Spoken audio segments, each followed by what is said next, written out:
আমি আমি করিনি মামি, সত্যি বলছি আমি করিনি। আমাকে মেরো না, আমাকে মেরো না। ভোর তখনও পুরোপুরি ফোটেনি। 11 বছরের মেয়ে কমলার চোখে ঘুম নেই, আছে শুধু ক্লান্তি আর ভয়। সে শতচ্ছিন্ন পোশাকে এক হাতে গোবরের ঘুঁটে আর অন্য হাতে বাসি থালা বাসন নিয়ে পুকুর ঘাটের দিকে যাচ্ছে। তার মনে কোনো আশা নেই, আছে শুধু তার সৎ মামি শোভার কর্কশ কণ্ঠ শোনার আতঙ্ক। শোভা মামি উঠোনের ঝাঁটা হাতে দাঁড়িয়ে, তার মুখ বিরক্তি আর ঘুম ভাঙার কষ্টে কুঁচকে আছে। বলি, ওরে হতভাগা, এইদিকে হাঁটা চলা না করে একেবারে পাতালে চলে যা। এই যে গোবরের ঘুঁটেগুলো হাতে নিয়েছিস, সেগুলো কি আজ বিকেল নাগাদ তৈরি হবে, নাকি সূর্য একেবারে তোর মাথার উপরে চলে এলে তারপর তোর কাজে স্পৃহা জাগবে? হ্যাঁ, কাল তো রাত থাকতেই আমাকে কথা দিলি, মামি রাত থাকতে উঠেই সব কাজ শেষ করে দেব। আর এখন কি দেখছি, হ্যাঁ, অলসের মতন পা টেনে টেনে যাচ্ছিস। কমলা মাথা নিচু করে কাঁপা স্বরে জবাব দেয়, আর আর অল্প একটু বাকি আছে মামি, আপনি চিন্তা করবেন না। পুকুর ঘাটের বাসনগুলো শুধু মেজে আনলেই। শুধু শুধু না? হ্যাঁ, শুধু তো তোর গতর খানাই। তোর এই গতরটাকে পুষতে গিয়ে আমার জীবনটা গেল। এই বাড়িতে এসেছিস যখন, তখন মনে রাখিস ঘাস পাতা চিবিয়ে হলেও কাজ করেই খেতে হবে। আমার ছেলে রতনের জন্য আমাকে 1 সের দুধের ব্যবস্থা করতে হয়, তার জন্য বাড়তি চিন্তা করতে হয়, বুঝলি? আর তুই তো একটা ভারী বোঝা, একটা অলস অনাথ বোঝা। দ্রুত যা, বাসনগুলো মেজে আন, পুকুরের জল যেন ঘোলা না হয়। আর শোন, বাসনগুলো এমন ভাবে মেজে আনবি যেন তোর কপাল থেকে সমস্ত কালিমা দুর্ভাগ্য সরে যায়। আমার বাড়িতে কোনো অলক্ষী থাকা চলবে না, যা। শোভা মামি রাগের ঝাঁটা দিয়ে উঠোনের একপাশে সপাং সপাং করে আঘাত করেন। কমলা ভয় পেয়ে দ্রুত পা চালায়। সে পুকুরের দিকে যেতে যেতে আকাশের দিকে তাকায়, তার 2 চোখ ভরে জল আসে। এই পৃথিবীতে তার আশ্রয় বলতে শুধু তার মামাই ছিল। মামি যেন সেই আশ্রয়টুকুও কেড়ে নিতে চান। কমলা ফিসফিস করে নিজের মনে বলে, মা তুমি কেন আমাকে একা ফেলে গেলে? আমাকেও নিয়ে যাও। এই জীবনে শুধুই কষ্ট আর অপমান, আমি আর সহ্য করতে পারি না গো। কমল মামা ঘর থেকে বেরিয়ে আসেন। উফ, এত সকালে কেন এত চেঁচামেচি করছো লিপি? ছেলেটা তো কাজ করছেই, ওকে তো বকা কেন দিচ্ছ? শোভা মামি কমলের দিকে ঘুরে সঙ্গে সঙ্গে অগ্নি মূর্তি ধারণ করেন। ও, তোমার আবার দরদ উতলে উঠলো। তুমি তো শুধু দেখবে আর ঘুমাবে, কাজের বেলায় তোমার হাত পা তো ভেঙে যায়। তুমি যদি এই মেয়েটাকে মাথায় তুলে না রাখতে, তবে আজও এত অলস হতো না। ও তোমার নিজের বোন ঝিও নয়, ও একটা অনাথ, এই কথাটা ভুলে যেও না। আমি ওর ভবিষ্যতের কথা ভাবি, তাই ওকে শাসন করি। এখন যাও, গিয়ে বাজারের থলিটা ধরো। আর দেরি নয়, আজ রতনের জন্য মাছ চাই, কিন্তু বড় রুই মাছ। কমল মামা দীর্ঘশ্বাস ফেলেন। আচ্ছা, যাচ্ছি যাচ্ছি আমি, তোমার অশান্তি দূর হোক। কমল মামা বাজারের দিকে পা বাড়ান। কমলা ততক্ষণে পুকুর ঘাটে পৌঁছে গেছে। ঠান্ডা জল তার হাতে লাগতেই তার শরীরটা শিউরে উঠল। সে হাঁটু গেড়ে বসে বাসন মাজতে শুরু করে। বাসন মাজতে মাজতে তার মনে হলো তার কপালটাও যেন এই পুকুরের ঠান্ডা জলের মতোই নিথর আর অসার। তার হাত কাঁপছে, শুধু ঠান্ডায় নয়, কষ্টের ভারেও।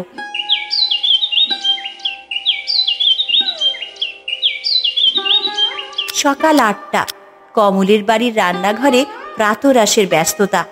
রতনের জন্য বড় থালায় গরম ভাত, ডিম ভাজা আর 1 গ্লাস ঘন দুধ। শোভা মামি এখন শুধুই স্নেহময়ী জননী।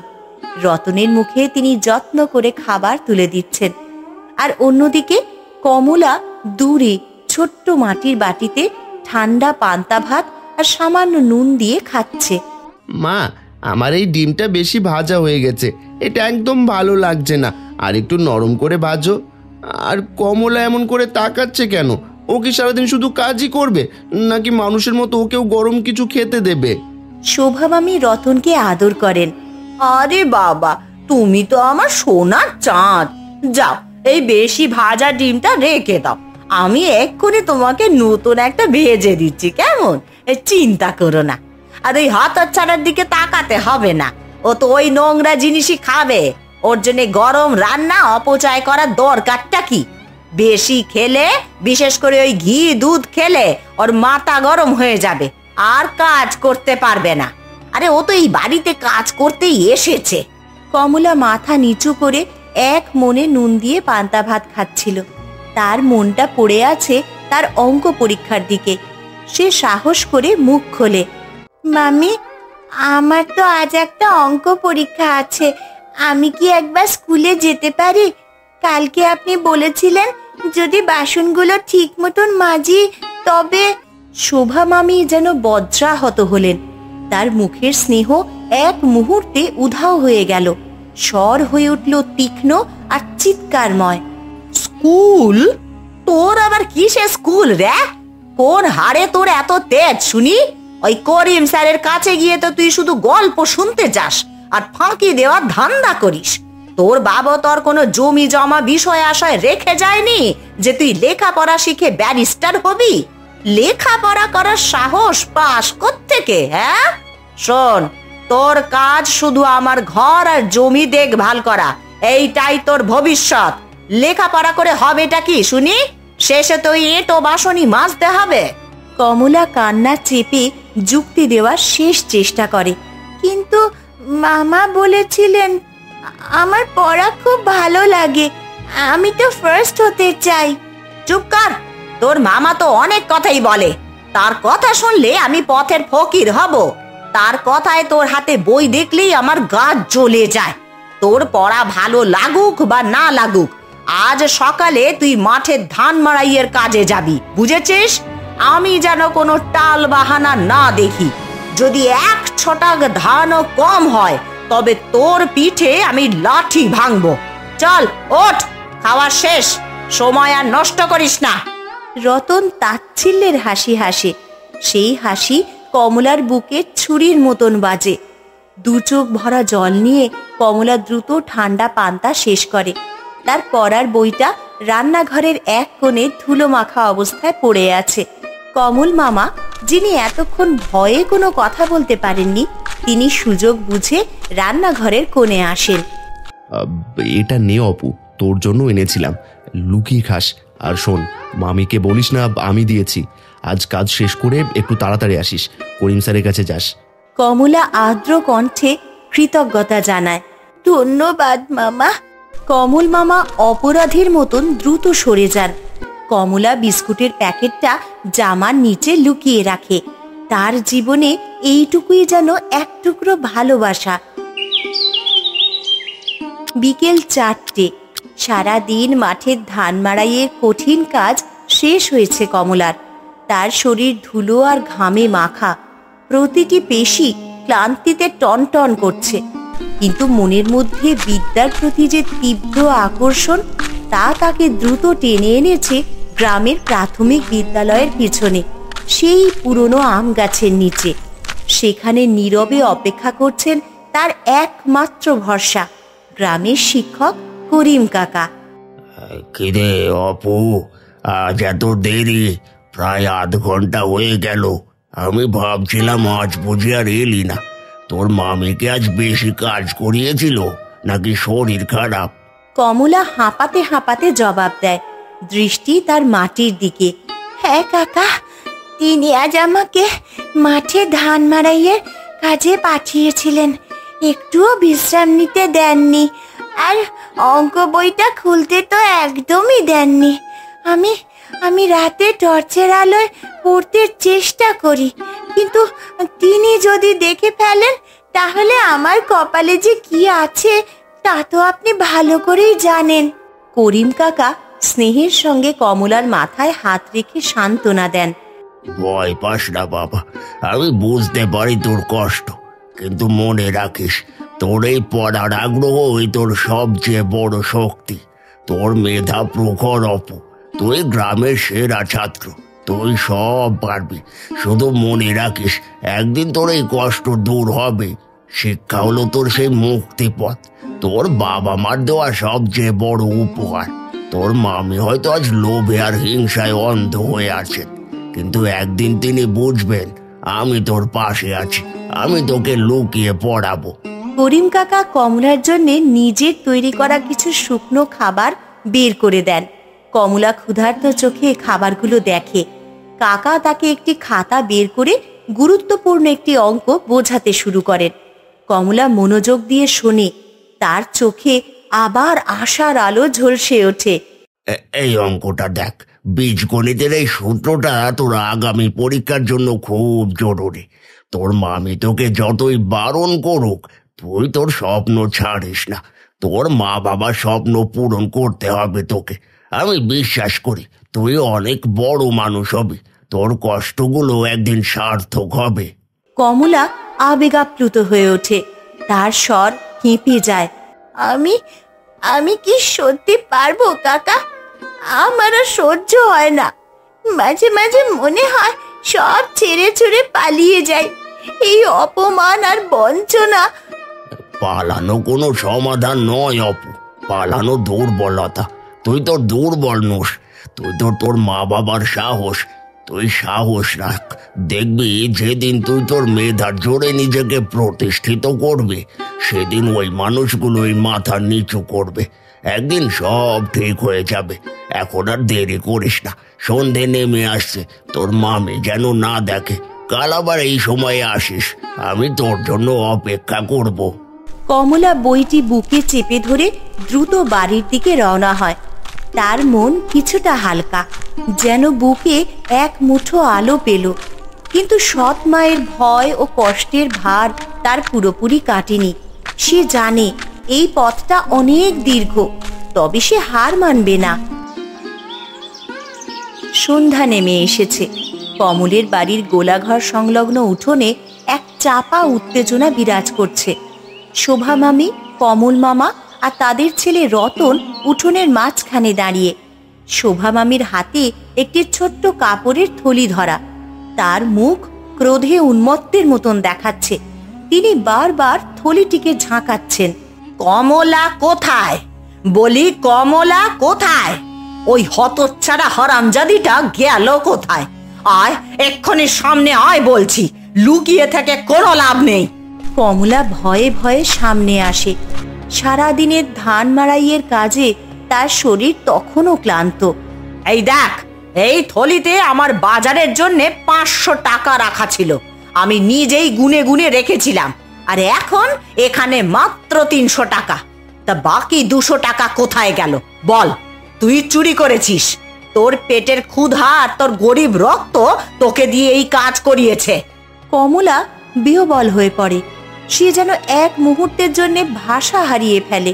মামি, মামি বিশ্বাস করো, আমি তো গোলাঘরে কাজ করছিলাম। আমি তো এখানে আসিনি।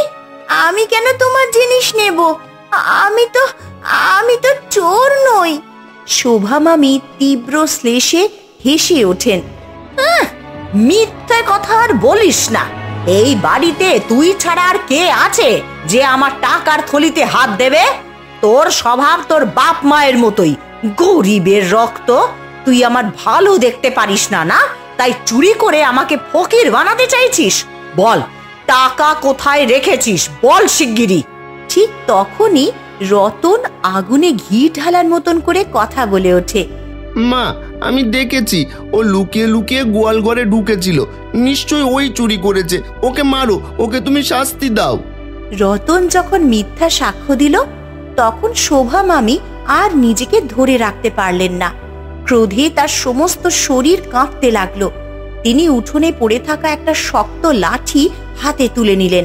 কমল মামা ভয় পেলেও ক্ষীণ প্রতিবাদ করার চেষ্টা করেন। লিপি, তোমার হয়তো ভুল হচ্ছে। কমলা এমন কাজ করবে না। তুমি একবার ভালো করে ভেবে দেখো, হয়তো তুমি অন্য কোথাও রেখেছ।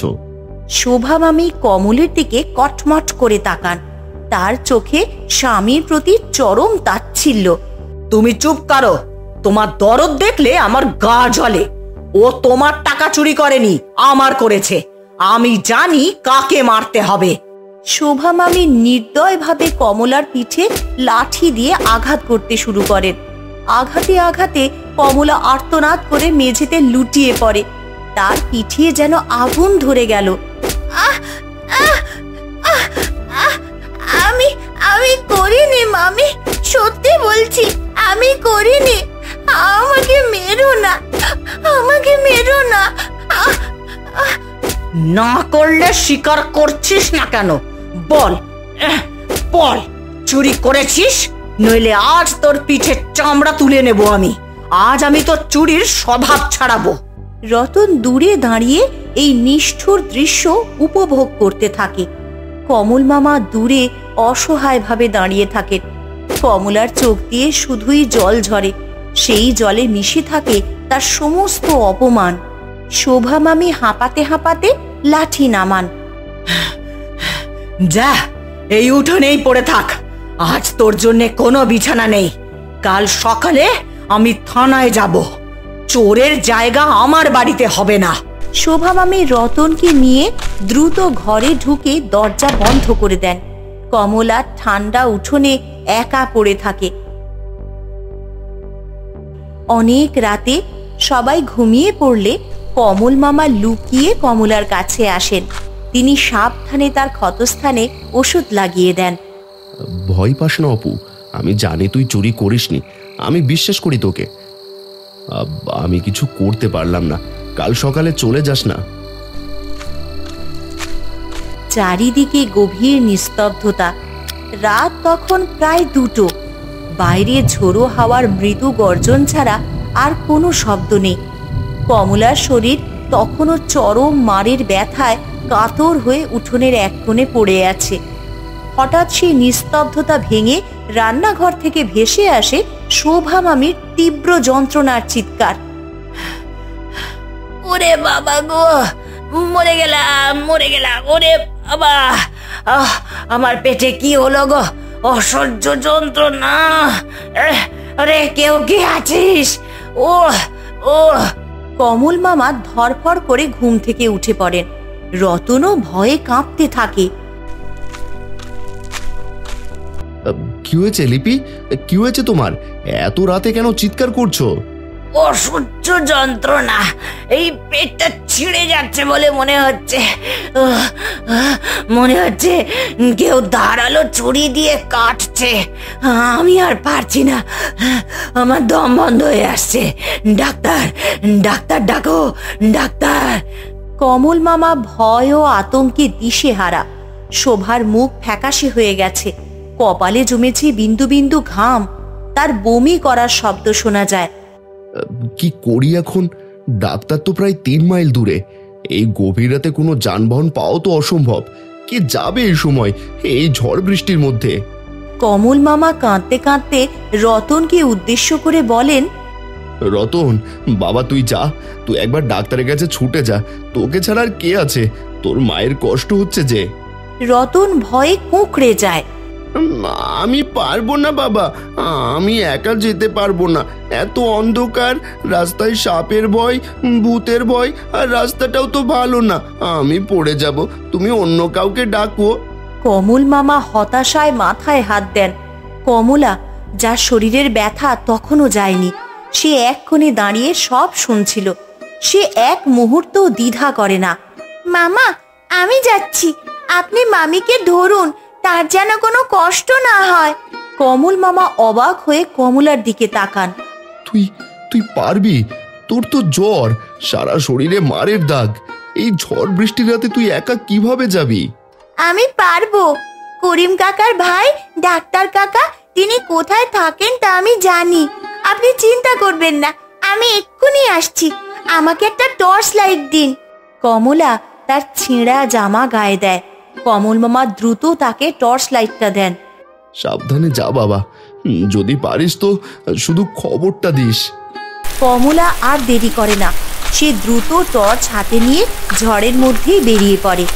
বাইরে ঝোড়ো হাওয়া আর মুষলধারে বৃষ্টিতে যেন প্রকৃতি তখন উন্মত্ত। কাদা মাটির পথ পিচ্ছিল। কমলার পায়ে বহুবার আঘাত লাগে, কিন্তু সে থামে না। তার মনে শুধু একটাই চিন্তা, তাকে ফিরে আসতেই হবে, মামিকে বাঁচাতে হবে। অপমানের জ্বালা নয়, মানবিকতার টান তাকে টেনে নিয়ে চলে। রাত তখন শেষ হতে চলেছে, ভোর 4টে। ঝড়ের মধ্যেই কাঁপতে কাঁপতে ঘরে ফিরল কমলা, সঙ্গে ডাক্তার কাকা। তার শরীর কাদা মেখে ভিজে একাকার। ডাক্তার কমলাকে দেখে মুগ্ধ ও বিস্মিত হন। তোর সাহস দেখে অবাক হচ্ছি অপু। এই রাতে একা সামান্য একটা মানুষের প্রাণ বাঁচাতে তুই নিজেই অসুস্থ হয়ে পড়লি। তোর মতো সাহস কজনের থাকে বাবা? কমল মামা কমলার দিকে তাকান।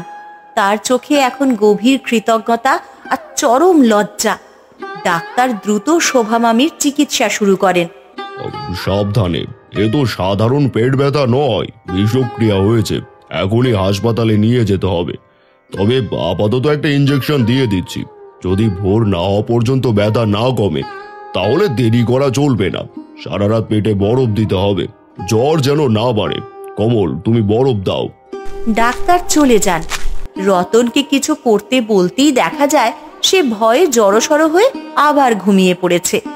কমলা তার নিজের শরীরের মাথা ব্যথা ও জ্বর থাকা সত্ত্বেও বরফের পুঁটলি তৈরি করে শোভা মামির পেটে রাখতে শুরু করে। ভোরের আলো যখন ফুটতে শুরু করলো, শোভা মামির ব্যথা কিছুটা কমে। তিনি চোখ খোলেন এবং পাশে কমলার ক্লান্ত মুখের দিকে তাকিয়ে থাকেন। তার মনে তখন অনুশোচনা আর অনুতাপের গভীর ছাপ। অপু, তুই তুই সারা রাত জেগেছিলি? আমি তোকে... হ্যাঁ মামি, এখন একটু ভালো লাগছে, আপনি চিন্তা করবেন না। আমি আমি তোকে কত অপমান করেছি, তোকে চোর বলেছি, মেরেওছি। তোর এই কষ্টের দিনেও তুই আমাকে কেন তুই এমন করলি? কমলার চোখ ছলছল করে ওঠে। আপনি আমার মা মামি, আমার তো মা নেই, কিন্তু আপনি আছেন। আমি তো শুধু আপনার একটু ভালোবাসাই চেয়েছিলাম। আমি জানি আপনি মনে মনে আমাকে ঘৃণা করেন। আমি মানুষ নই রে অপু, আমি একটা পিশাচ। আমি তোর জীবন নরক বানিয়ে দিয়েছিলাম। তোর মার গুণের কথা শুনে আমি হিংসায় অন্ধ হয়ে যেতাম। আমাকে ক্ষমা করে দে, আমাকে ক্ষমা করে দে। তুই আমাকে বাঁচিয়েছিস, তুই আমার সত্যিকারের মেয়ে। কমল মামা কাছে এসে স্ত্রীকে সান্ত্বনা দেন। লিপি, তোমার বোধোদয় হয়েছে, এটাই বড় কথা। রিমাকে মন থেকে ক্ষমা করো। 1 সপ্তাহ পর, সকাল 10টা। কমলের বাড়ির পরিবেশ শান্ত ও স্বাভাবিক। শোভা মামি এখন সুস্থ। কমলার পরনে আজ নতুন জামা। তার মুখে আজ বিষণ্ণতার বদলে এক রাশ হাসি। রতনও এখন কমলার বন্ধু। শোভা মামি কমলাকে আদর করে মাথায় হাত বুলিয়ে দেন। আজ থেকে তুই স্কুলে যাবি, আমি তোর জন্য টিফিন বানিয়েছি, সব খেয়ে নিস কিন্তু। আর শোন রতন, আজ থেকে তুই আর অপু একসঙ্গে স্কুলে যাবি কিন্তু। ওকে সব কাজে সাহায্য করবি, কেমন? হ্যাঁ মা, আজ আমি অপুর সাথে ওর অঙ্ক বইটা দেখব। আমার অঙ্কটা বুঝিয়ে দিতে বলেছি ওকে। এই দিনটা দেখতে পেলাম। আমার ঘর আজ প্রকৃত অর্থে ঘর হলো। অপু, তোর সহ্য করার ক্ষমতা আজ জয় এনে দিল। শোভা মামি কমলার হাতে স্কুল ব্যাগ তুলে দেন। তার কণ্ঠে গভীর আবেগ। তুই তোর পড়া ছাড়িস না মা, তোর কাকা ঠিকই বলেছিলেন, শিক্ষাই তোর সবচেয়ে বড় মুক্তির পথ। আজ থেকে তুই আর আমার বোনঝি নস, তুই আমার মেয়ে। আমার রতন যেমন, তুইও ঠিক তেমনই। আমাকে ক্ষমা করে দিস মা। কমলার চোখ ছলছল করে ওঠে, তবে তা আনন্দের জল। আমি আপনাকে আগেই ক্ষমা করে দিয়েছি মামি। আমি আপনাকে ভালোবাসি, আমার আর কোনো কষ্ট নেই। কমলা আর রতন হাসতে হাসতে স্কুল ব্যাগে বই ও খাতা ভরে। তারা দুজন একসঙ্গে গ্রামের মেঠো পথে স্কুলের দিকে হেঁটে যায়। সূর্য তখন মাথার উপরে, তার আলো কমলার মুখে নতুন জীবনের ঝলক দেখাচ্ছে।